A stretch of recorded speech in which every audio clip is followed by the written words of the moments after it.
Darwin.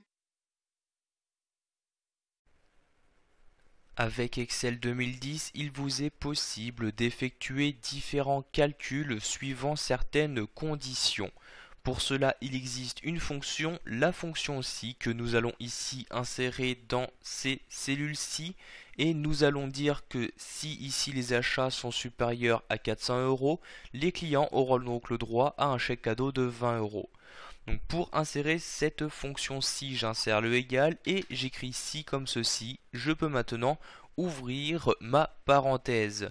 Dans un premier temps, vous allez renseigner donc le test que vous souhaitez effectuer. Donc ici, il s'agit donc si cette valeur-ci est supérieure à 400 €.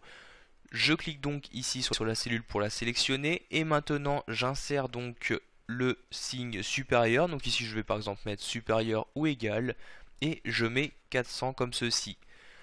Pour ici terminer ce test, j'insère mon point virgule. Après ce point virgule, je vais maintenant afficher donc la valeur que je souhaite que la fonction m'affiche si ce test s'avère être vrai. Donc cette valeur, je vais ici l'afficher entre guillemets et je vais mettre oui comme ceci. Je ferme maintenant mon guillemet. Il me reste maintenant à choisir que je souhaite afficher lorsque le test s'avère être faux. Pour cela, j'insère le point virgule et j'insère ici la nouvelle valeur à nouveau entre guillemets.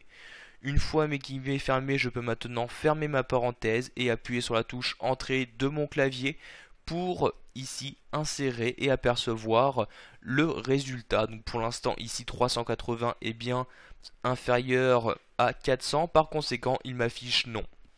Je vais maintenant étendre cette formule afin de l'appliquer sur l'intégralité de mes clients comme ceci. Et comme vous pouvez le voir, juste pour les valeurs étant supérieures à 400, il y a bien ici donc le oui qui apparaît, ce qui veut dire ici dans mon exemple que ces clients auront donc droit à un chèque cadeau de 20 €. Je souhaite maintenant effectuer un calcul un peu plus complexe. Je souhaite ici que les clients ayant effectué des achats supérieurs à 400 € et en même temps ayant payé par carte bleue auront droit cette fois-ci à un chèque cadeau de 50 €. Pour cela, nous allons utiliser deux fonctions en même temps. Donc j'insère ici le égal et je réinsère ici ma fonction si. Donc comme vous avez pu vous en rendre compte, la fonction si n'accepte qu'une condition. Nous allons donc ici utiliser la fonction et à l'intérieur de la fonction si pour nous permettre d'insérer plusieurs conditions. Donc pour cela ici j'écris ici, j'ouvre ma parenthèse et directement dès l'ouverture j'insère ma fonction et j'ouvre encore une fois une parenthèse.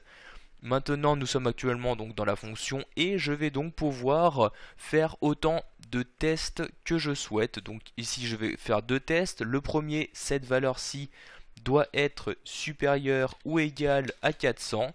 J'insère ensuite le point virgule pour effectuer le second test. Donc ici, cette cellule doit être égale à CB. Donc ici, disant que les clients ont utilisé la carte bleue.